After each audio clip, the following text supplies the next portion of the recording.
Hello guys, nandito kami ngayon sa Florida. At ang oras dito ay alas 4:30 ng hapon. At nandyan naman sa Pilipinas ay mag-alas 5 na rin. O ano ginagawa ni Inday dun? Ha? Ano ginagawa ni Inday? Working hard. Ngayon ay pupunta kami dun sa rampa ng barko namin kasi may pumunta na negosyante. Ngayon ay bababa kami sa aming gamit ang hagdan kasi yung aming elevator ay hindi gumagana sa ngayon. Yun, lakad muna ang mga seaman pababa.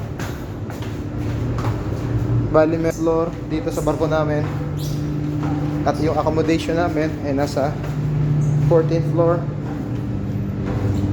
Yun, lakad muna. Nandito kami sa cargo hold. Mga karga namin ay mga malalaking sasakyan. Chevrolet. May pagbalik bro. Oh, ayun oh. Mga GMC na sasakyan na malalaki. Ngayon ay palabas na kami sa aming barko.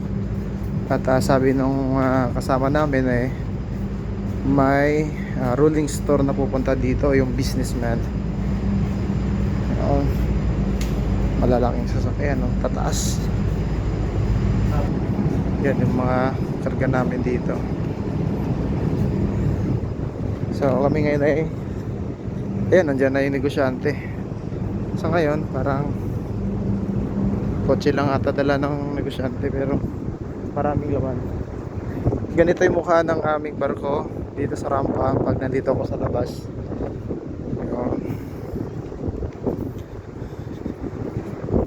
Yun, yun kami. Pupunta na kami dito sa negosyante. Hello kabayan. Do much business? Hello. Oh. Yeah. Mga shaver. Bilis sana ako ng mayate. Diba ikaw rin naglaban sa mga bansa? Walang bola, madam. Wala man.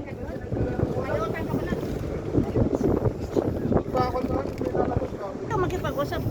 Yeah, they have the perfume. Pure What kind of perfume for men? Yeah, po man. Yan, business dito ni madam sa Florida. Ano mga benta dyan? No money. Choose one. Uy, peanut. Sarap yan. Post on 240.